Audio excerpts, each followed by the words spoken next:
As the day was pleasant, Madame Valmond drove over to L'Abri to see Désirée and the baby. It made her laugh to think of Désirée with a baby.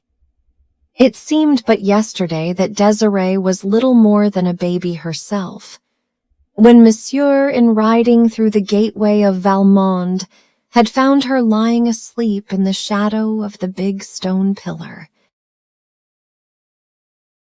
The little one awoke in his arms and began to cry for Dada.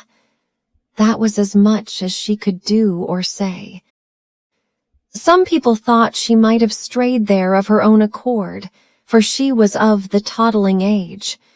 The prevailing belief was that she had been purposely left by a party of Texans whose canvas-covered wagon, late in the day, had crossed the ferry that Coton-May kept, just below the plantation.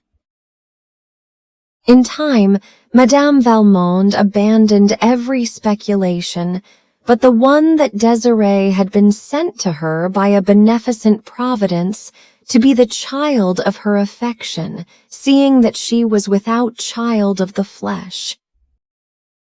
For the girl grew to be beautiful and gentle, affectionate and sincere, the idol of Valmond.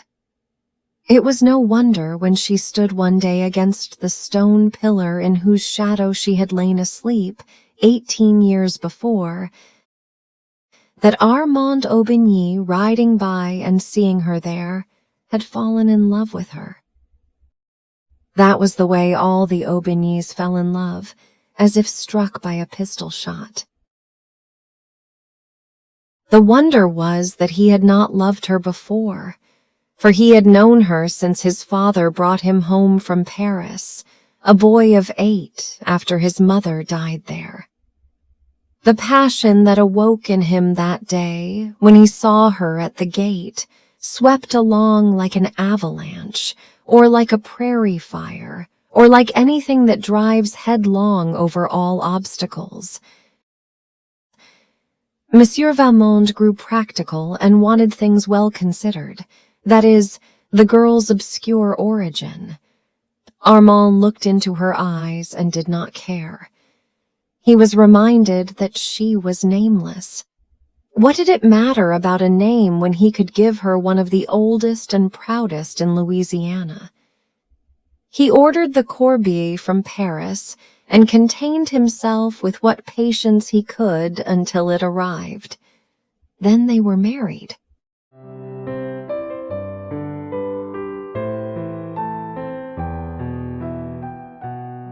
Madame Valmond had not seen Désirée and the baby for 4 weeks.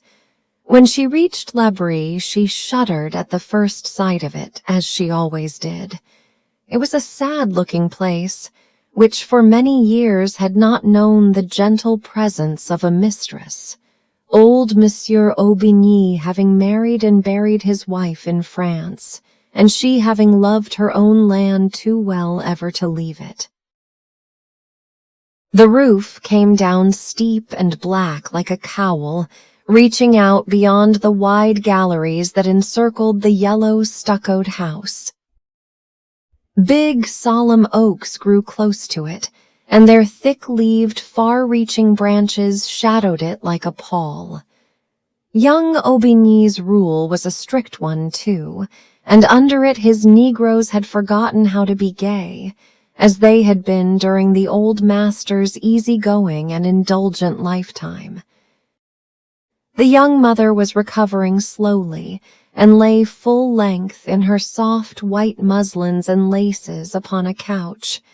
The baby was beside her upon her arm, where he had fallen asleep at her breast. The yellow nursewoman sat beside a window fanning herself. Madame Valmond bent her portly figure over Désirée and kissed her, holding her an instant tenderly in her arms. Then she turned to the child. "This is not the baby," she exclaimed in startled tones. French was the language spoken at Valmond in those days. "I knew you would be astonished," laughed Désirée, at the way he has grown. The little cochon de lait. Look at his legs, Mama, and his hands and fingernails. Real fingernails. Zandrine had to cut them this morning. Isn't it true, Zandrine?" The woman bowed her turbaned head majestically. "Merci, madame."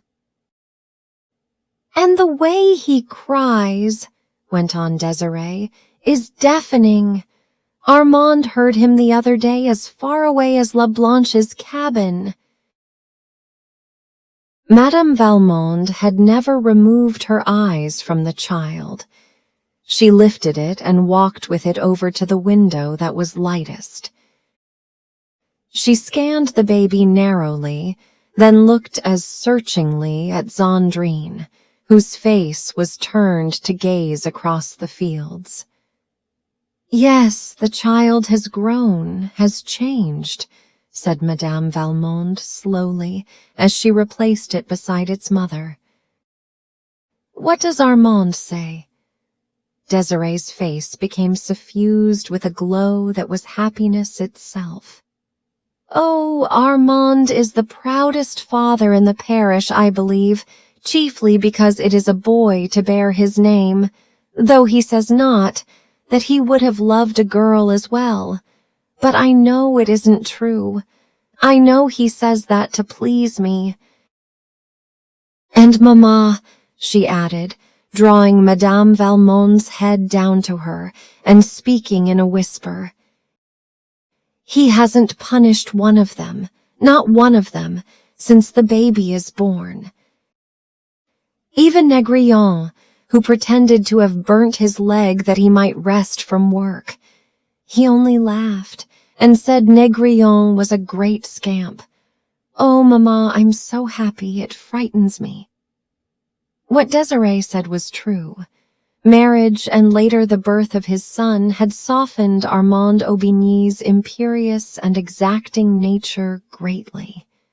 This was what made the gentle Desiree so happy, for she loved him desperately. When he frowned, she trembled, but loved him. When he smiled, she asked no greater blessing of God. But Armand's dark, handsome face had not often been disfigured by frowns since the day he fell in love with her. When the baby was about 3 months old, Desiree awoke one day to the conviction that there was something in the air menacing her peace. It was at first too subtle to grasp. It had only been a disquieting suggestion, an air of mystery among the blacks, unexpected visits from far-off neighbors who could hardly account for their coming. Then a strange, an awful change in her husband's manner, which she dared not ask him to explain. When he spoke to her, it was with averted eyes, from which the old love light seemed to have gone out. He absented himself from home, and when there, avoided her presence and that of her child without excuse. And the very spirit of Satan seemed suddenly to take hold of him in his dealings with the slaves. Desiree was miserable enough to die. She sat in her room, one hot afternoon, in her peignoir, listlessly drawing through her fingers the strands of her long, silky brown hair that hung about her shoulders. The baby, half naked, lay asleep upon her own great mahogany bed that was like a sumptuous throne with its satin-lined half-canopy. One of La Blanche's little quadroon boys, half naked too, stood fanning the child slowly with a fan of peacock feathers. Desiree's eyes had been fixed absently and sadly upon the baby, while she was striving to penetrate the threatening mist that she felt closing about her. She looked from her child to the boy who stood beside him, and back again, over and over. "Ah!" It was a cry that she could not help, which she was not conscious of having uttered. The blood turned like ice in her veins, and a clammy moisture gathered upon her face. She tried to speak to the little quadroon boy, but no sound would come at first. When he heard his name uttered, he looked up, and his mistress was pointing to the door. He laid aside the great soft fan and obediently stole away over the polished floor on his bare tiptoes. She stayed motionless, with gaze riveted upon her child, and her face the picture of fright. Presently her husband entered the room, and without noticing her, went to a table and began to search among some papers which covered it. "Armand!" she called to him, in a voice which must have stabbed him if he was human, but he did not notice. "Armand!" she said again. Then she rose and tottered towards him. "Armand!" she panted once more, clutching his arm. "Look at our child. What does it mean? Tell me." He coldly but gently loosened her fingers from about his arm and thrust the hand away from him. "Tell me what it means," she cried despairingly. "It means," he answered lightly, "that the child is not white. It means that you are not white." A quick conception of all that this accusation meant for her nerved her with unwonted courage to deny it. "It is a lie! It is not true! I am white! Look at my hair, it is brown, and my eyes are gray, Armand, you know they are gray. And my skin is fair," seizing his wrist. "Look at my hand, whiter than yours, Armand," she laughed hysterically. "As white as La Blanche's," he returned cruelly, and went away, leaving her alone with their child. When she could hold a pen in her hand, she sent a despairing letter to Madame Valmont. "My mother, they tell me I am not white. Armand has told me I am not white. For God's sake, tell them it is not true. You must know it is not true. I shall die. I must die. I cannot be so unhappy and live." The answer that came was as brief. "My own Desiree, come home to Valmont, back to your mother who loves you. Come with your child." When the letter reached Desiree, she went with it to her husband's study and laid it open upon the desk before which he sat. She was like a stone image, silent, white, motionless after she placed it there. In silence, he ran his cold eyes over the written words. He said nothing. "Shall I go, Armand?" she asked in tones sharp with agonized suspense. "Yes, go. Do you want me to go?" "Yes, I want you to go." He thought Almighty God had dealt cruelly and unjustly with him, and felt, somehow, that he was paying him back in kind when he stabbed thus into his wife's soul. Moreover, he no longer loved her, because of the unconscious injury she had brought upon his home and his name. She turned away like one stunned by a blow and walked slowly towards the door, hoping he would call her back. "Goodbye, Armand," she moaned. He did not answer her. That was his last blow at fate. Desiree went in search of her child. Zandrine was pacing the somber gallery with it. She took the little one from the nurse's arms with no word of explanation, and descending the steps, walked away under the live oak branches.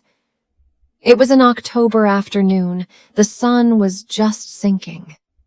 Out in the still fields, the Negroes were picking cotton. Desiree had not changed the thin white garment nor the slippers which she wore. Her hair was uncovered, and the sun's rays brought a golden gleam from its brown meshes. She did not take the broad, beaten road which led to the far-off plantation of Valmond. She walked across a deserted field where the stubble bruised her tender feet, so delicately shod, and tore her thin gown to shreds. She disappeared among the reeds and willows that grew thick along the banks of the deep, sluggish bayou, and she did not come back again.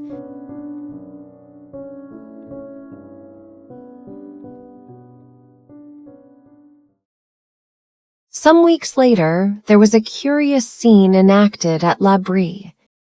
In the center of the smoothly swept backyard was a great bonfire. Armand Aubigny sat in the wide hallway that commanded a view of the spectacle, and it was he who dealt out to a half-dozen Negroes the material which kept this fire ablaze. A graceful cradle of willow, with all its dainty furnishings, was laid upon the pyre, which had already been fed with the richness of a priceless layette.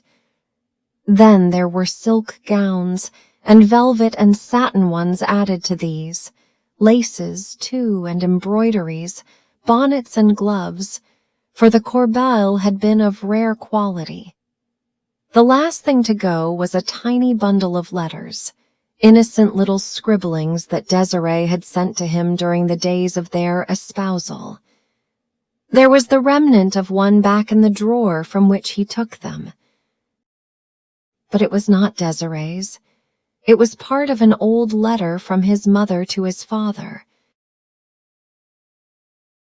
He read it. She was thanking God for the blessing of her husband's love. But above all, she wrote, night and day, I thank the good God for having so arranged our lives that our dear Armand will never know that his mother, who adores him, belongs to the race that is cursed with the brand of slavery.